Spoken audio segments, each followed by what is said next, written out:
Good morning. Oh, goodness. Good morning, good morning. It is beautiful this morning. The colors have been outstanding. We got us a beautiful pink sky. Thank you for being with me. I continue with what I believe is the end or near the end of our book, The Western Women's Reader. Our Lady today on page 568 is Sylvia Watanabe. Sylvia Watanabe has published one collection of her short stories, 1992's Talking to the Dead. But in its pages are the stories of unforgettable Hawaiian characters, of Japanese and Hawaiian ancestry. Watanabe was raised in Hawaii. She has said that in writing, she wanted to record a way of life, which I loved, and which seemed in danger of dying away. The recipient of a Japanese American Citizens League National Literary Award and a National Endowment for the Arts Fellowship, Watanabe now lives in Michigan. Okay, here's her writings. Talking to the Dead, from Talking to the Dead in 1992. Now, due to the sun not being up yet, it's kind of dark over here with the book in my face. So, and then it's cold, friends and fellows. It is darn cold out here today. Talking to the Dead. We spoke of her in whispers as Aunty talking to the dead, the half-Hawaiian Kahana lady. But whenever there was a death in the village, she was the first to be sent for. The priest came second, for it was she who understood the wholeness of things, the significance of directions and colors, prayers to appease the hungry ghosts, elixirs for grief. Most times she'd be out on her front porch, already waiting, her boy, Clinton, standing behind with her basket of spells when the messenger arrived. People said she could smell a death from clear on the other side of the island, even as the dying person breathed his last. And if she fixed her eyes on you and named a day, you were already as good as 6 feet under. I went to work as her apprentice when I was 18. That was in 48, the year Clinton graduated from mortician school on the GI Bill. It was the talk for weeks, how he'd returned to open the Paradise Mortuary in the heart of the village and had brought the scientific spirit of free enterprise to the doorsteps of the hereafter. I remember the advertisements for the grand opening, promising to modernize the funeral trade with lifelike artistic techniques and stringent standards of sanitation.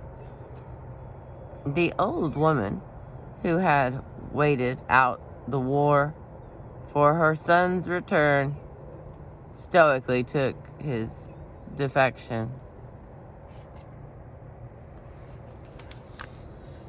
Stoically took his defection in stride and began looking for someone else to help out with her business.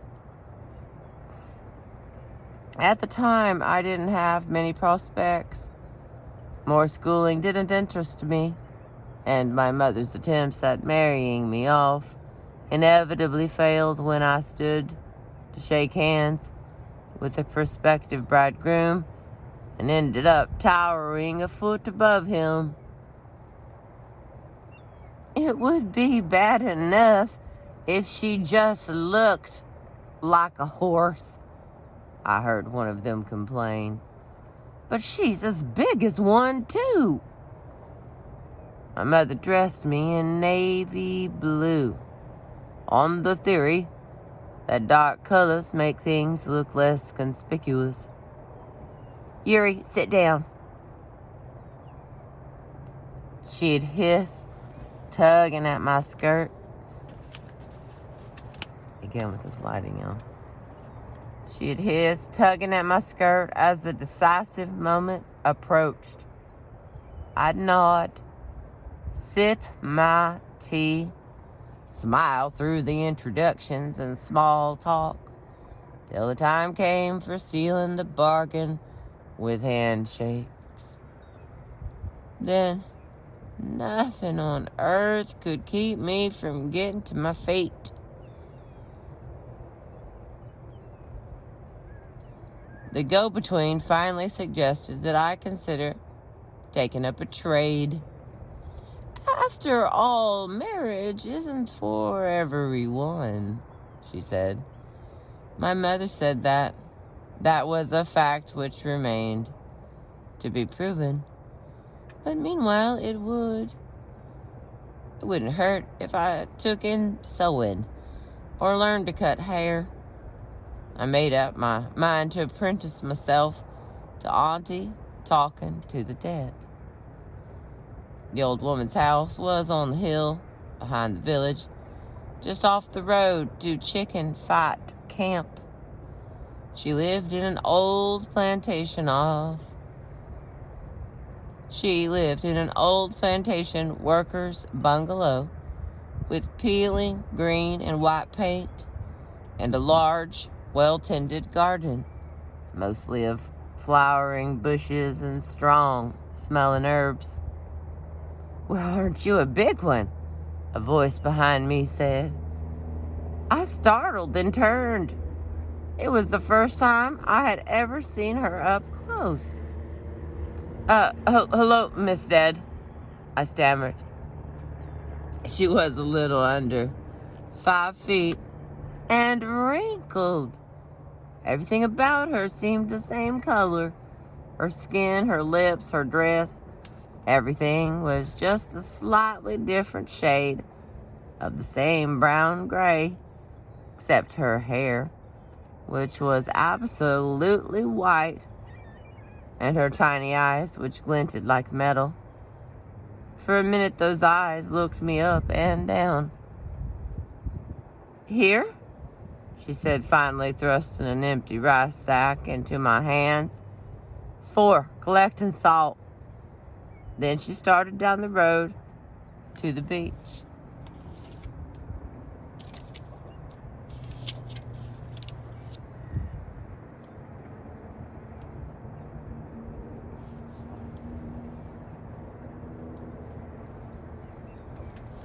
In the next few months, we walked every inch of the hills and beaches around the village, and then some.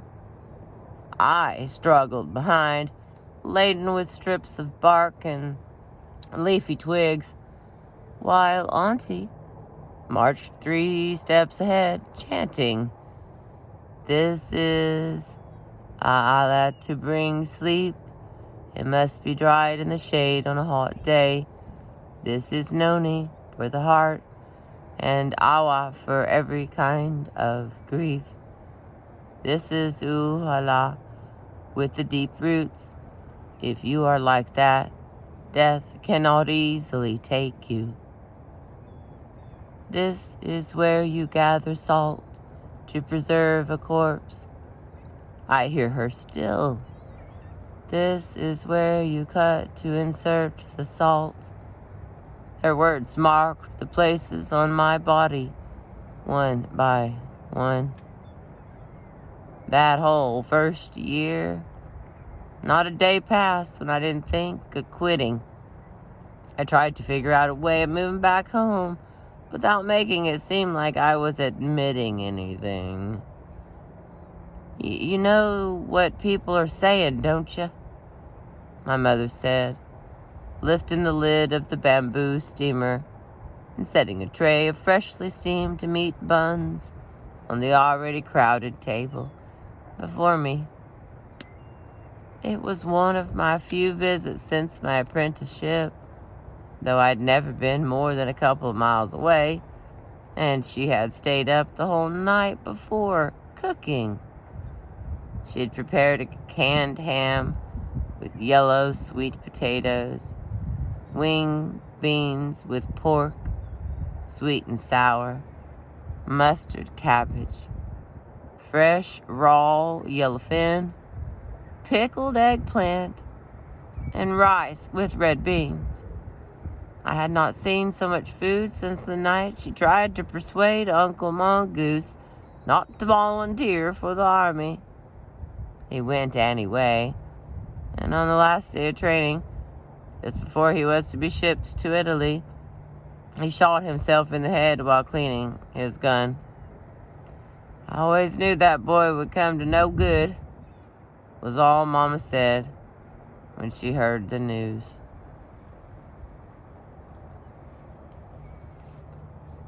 What do you mean you can't eat another bite? She fussed now. Look at you, nothing but a bag of bones. The truth was, there didn't seem to be much of a future in my apprenticeship.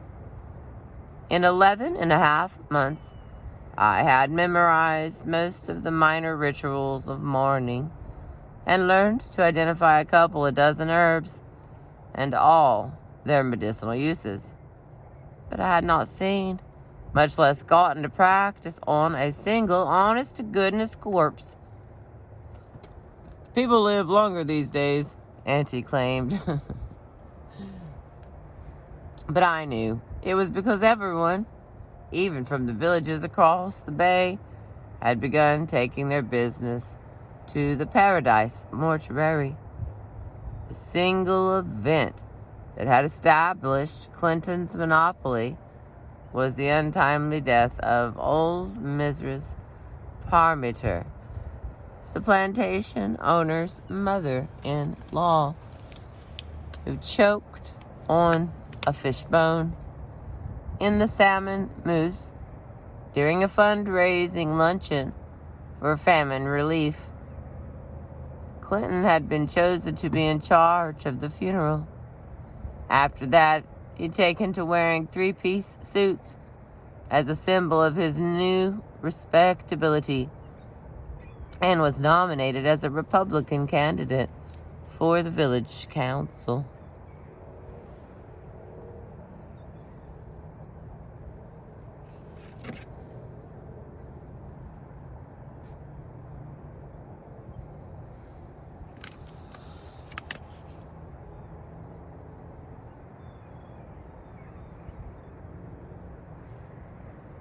So, what are people saying?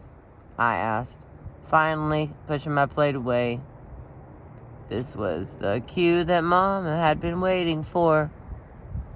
They're saying that that woman has gotten herself a pet donkey, though that's not the word they're using, of course. She paused dramatically. The implication was clear.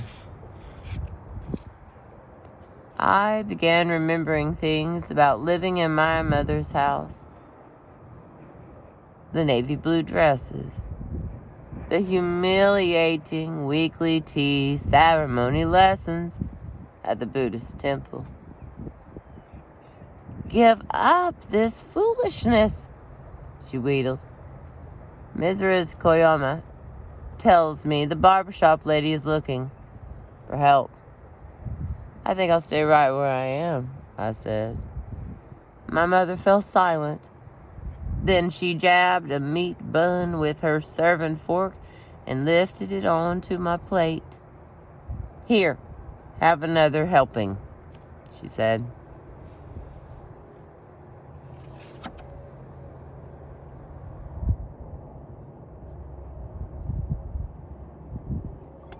Here comes the light.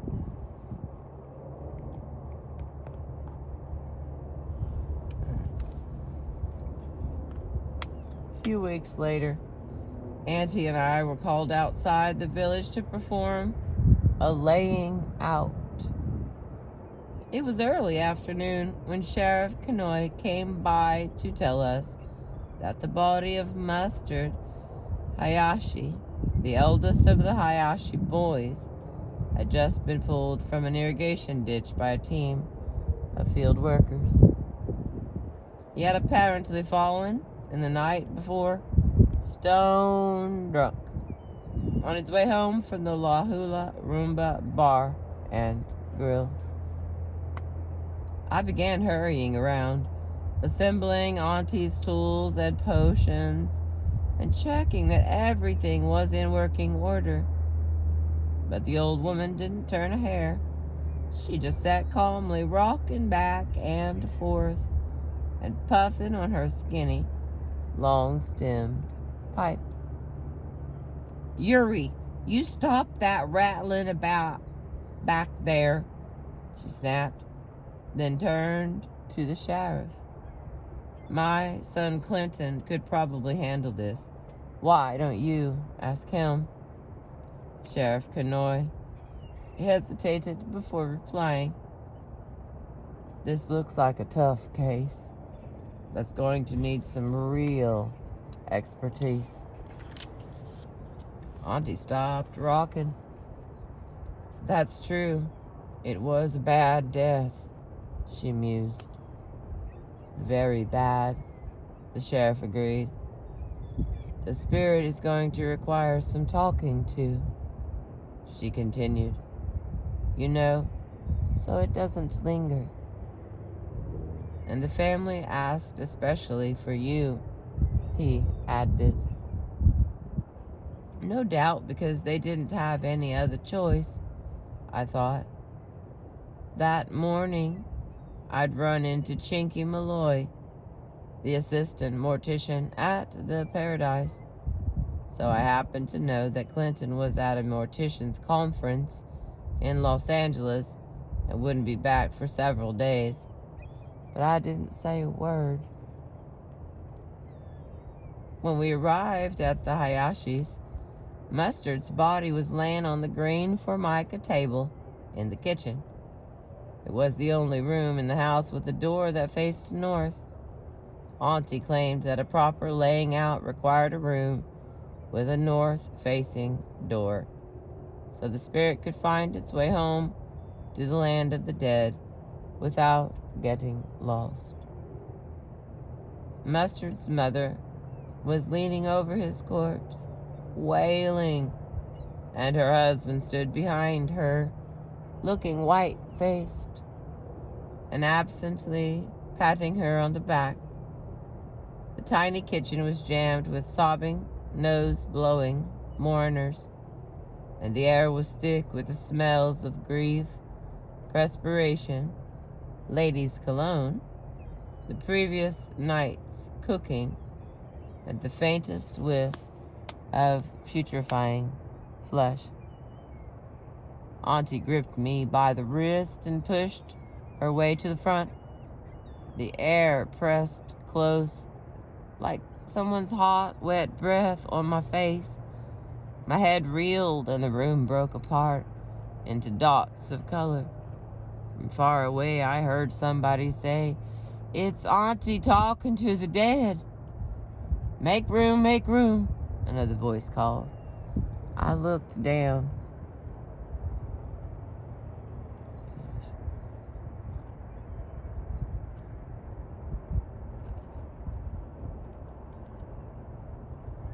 I looked down at Mustard, lying on the table in front of me, his eyes half open in that swollen, purple face.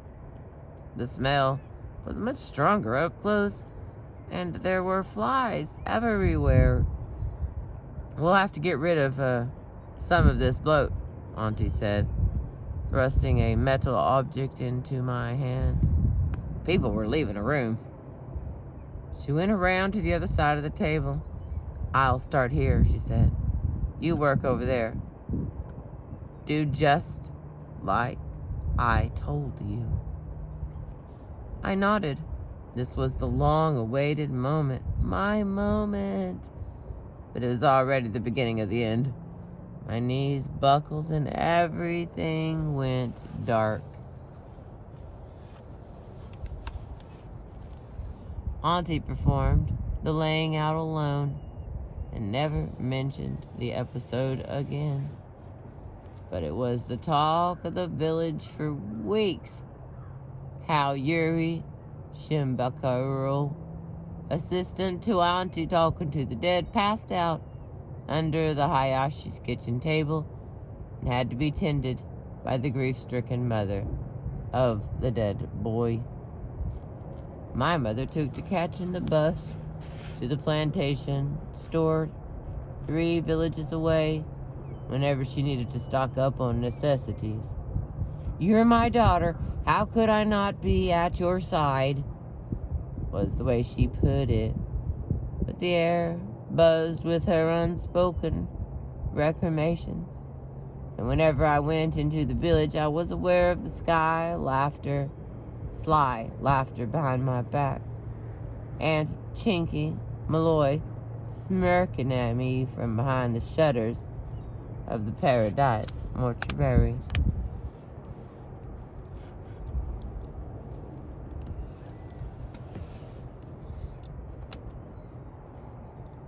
She's given the business a bad name, Clinton said, carefully removing his jacket and draping it across the back of the rickety wooden chair.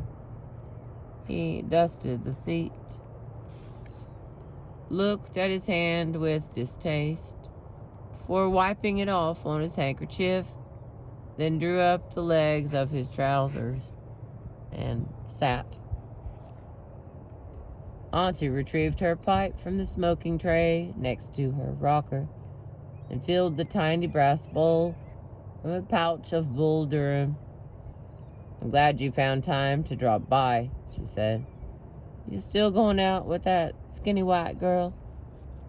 You mean Marcia? Clinton sounded defensive.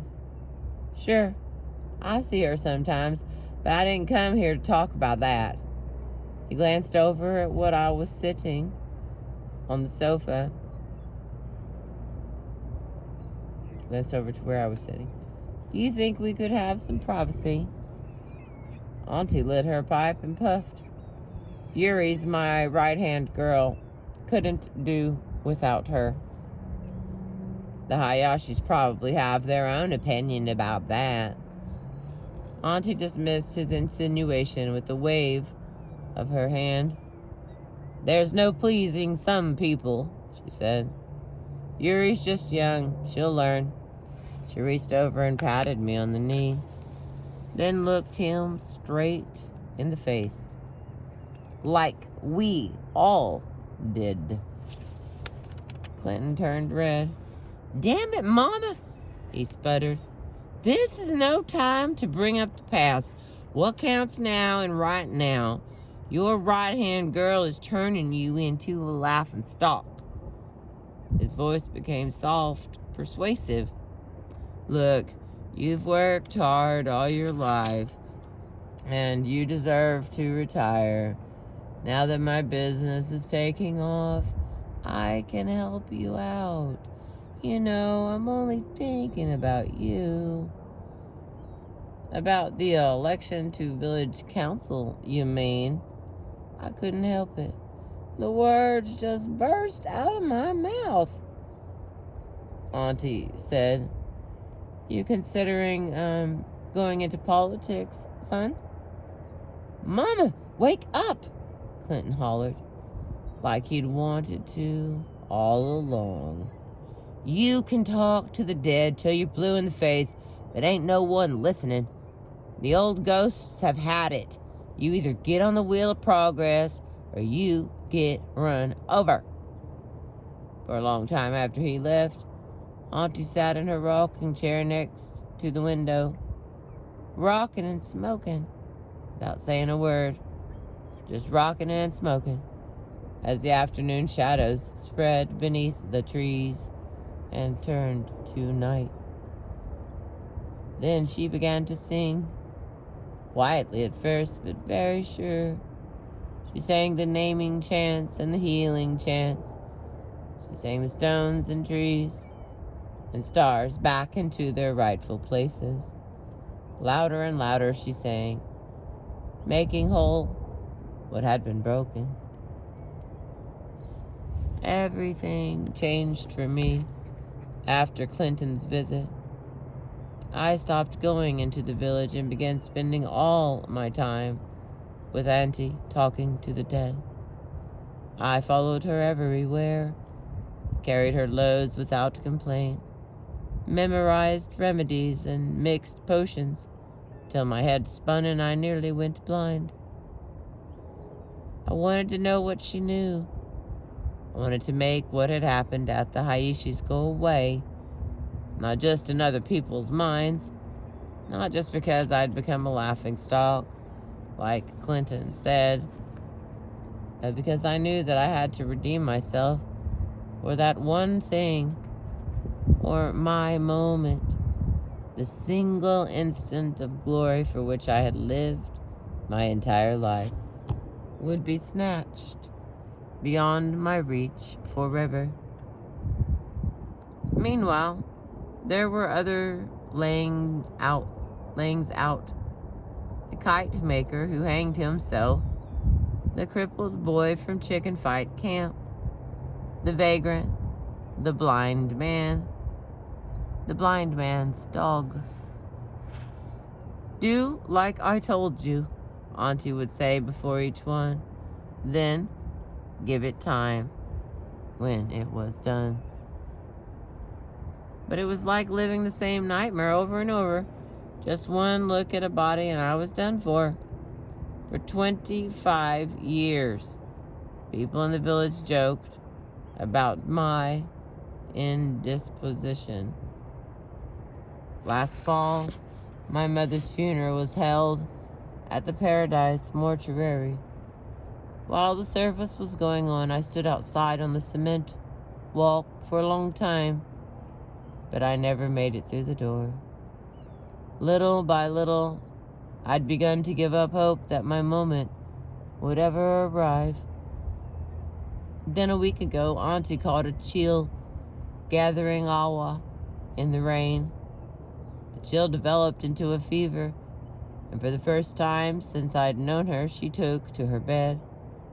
I nursed her with the remedies she had taught me. Sweat baths, eucalyptus steam, tea made from oko alao. But the fever worsened. Her breathing became labored and she grew weaker. My few hours of sleep were filled with bad dreams. Finally, aware of my betrayal, I walked to a house up the road and telephoned for an ambulance. "I'm sorry, Auntie," I kept saying as the flashing red light swept across the porch. The attendants had her on a stretcher and were carrying her out the front door. She reached up and grasped my arm, her grip still strong. "You'll do okay, Yuri," the old woman whispered hoarsely. "Clinton used to get so scared he messed his pants," she chuckled, then began to cough. One of the attendants put an oxygen mask over her face. "Hush," he said. "There'll be plenty of time for talking later."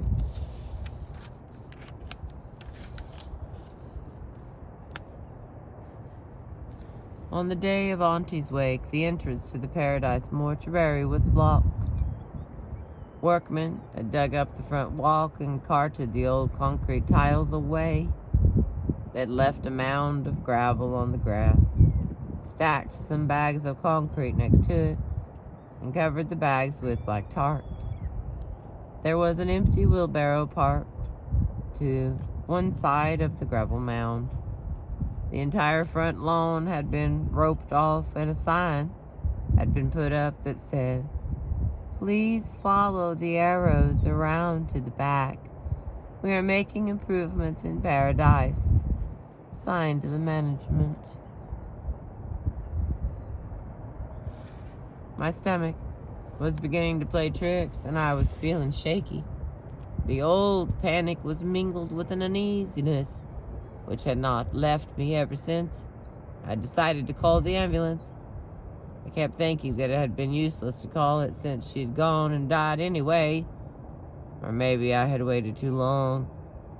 I almost turned back, but I thought of what Aunty had told me about Clinton, and I pressed ahead. Numbly, I followed the two women in front of me.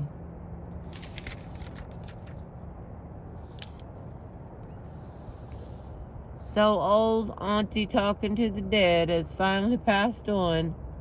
One of them, whom I recognized as Emmy McAllister, said. She was with Pearlie Wu. Both were old classmates of mine. I was having difficulty seeing.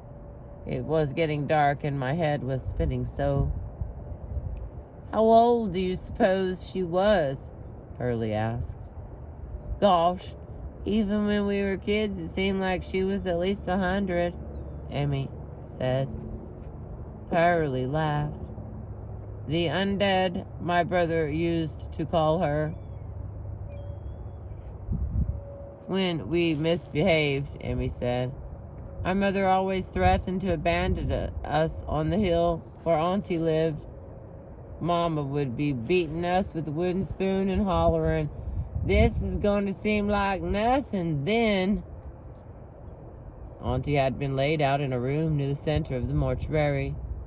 The heavy wine-colored drapes had been drawn across the windows, and all the wall lamps turned very low, so it was darker indoors than it had been outside. Pearlie and Emmy moved off into the front room. I headed for the back. There were about 30 of us in the viewing, mostly from the old days, those who had grown up on stories about Aunty, or who remembered her from before the Paradise mortuary. People got up and began filing past the casket. For a moment, I felt dizzy again. But I glanced over at Clinton, looking prosperous and self-assured, accepting condolences, and I got in line. The room was air-conditioned and smelled of floor disinfectant and roses. Soft music came from speakers mounted on the walls. I drew nearer and nearer to the casket. Now there were 4 people ahead. Now 3. I looked down at my feet and I thought I would faint. Then Pearlie Wu shrieked, "Her eyes!" People behind me began to murmur. "What? Whose eyes?" Emmy demanded. Pearlie pointed to the body in the casket. Emmy cried, "My God, they're open!" My heart turned to ice. "What?" Voices behind me were asking. "What about her eyes?" "They said they're open," someone said. "Aunty, talking to the dead's eyes are open," someone else said. Now Clinton was hurrying over. "That's because she's not dead," still another voice added. Clinton looked into the coffin, and his face went white. He turned quickly around and waved to his assistants across the room. "I've heard about cases like this," someone was saying. "It's because she's looking for someone." "I've heard that too. The old woman is trying to tell us something." I was the only one there who knew. Aunty was talking to me. I clasped my hands together hard, but they wouldn't stop shaking. I clasped my hands together hard, but they wouldn't stop shaking. People began leaving the line. Others pressed in, trying to get a better look at the body, but a couple of Clinton's assistants had stationed themselves in front of the coffin, preventing anyone from getting too close. They had shut the lid, and Chinky Malloy was directing people out of the room. "I'd like to take this opportunity to thank you all for coming here this evening," Clinton was saying. "I hope you will join us at the reception down the hall." While everyone was eating, I stole back into the parlor and quietly, ever so quietly, went up to the casket, lifted the lid, and looked in. At first I thought they had switched bodies on me and exchanged Aunty for some powdered and painted old grandmother, all pink and white, in a pink dress, and clutching a white rose to her chest. But there they were, open, Auntie's eyes staring up at me. Then I knew this was it. My moment had arrived.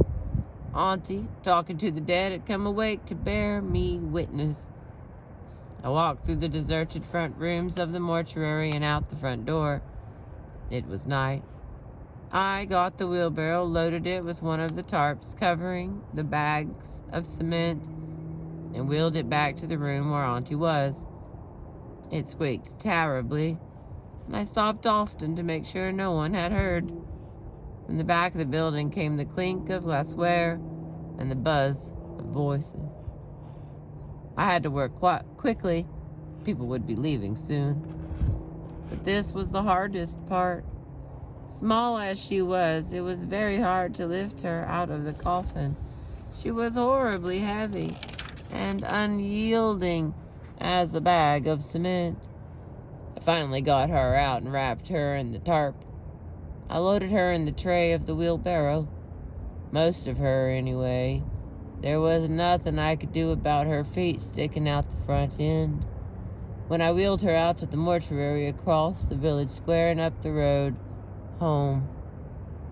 Now, in the dark, the old woman is singing. I have washed her with my own hands and worked the salt into the hollows of her body. I have dressed her in white and laid her in flowers. Auntie, here are the beads you like to wear, your favorite cakes, a quilt to keep away the chill. Here is noni for the heart and awa for every kind of grief. Down the road a dog howls, and the sound of hammering echoes through the still air. Looks like a burying tomorrow, the sleepers murmur, turning in their warm beds. I bind the sandals to her feet and put the torch to the pyre. The sky turns to light. The smoke climbs. Her ashes scatter, filling the wind. And she sings. She sings. She sings. That's been Sylvia Watanabe, Talking to the Dead, and Other Stories by Doubleday in 1992.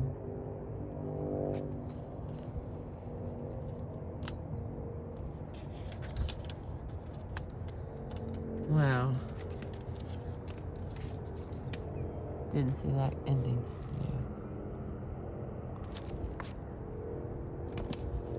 Thank you for being with me. I appreciate you. Got some little part here in the back that has biographical information about Western women photographers in this anthology. So I might have that. And I might not. We'll find out. Thank you for being with me. I appreciate you. I had the sun in my face, so I hope it's been lovely seeing all the birds fly by.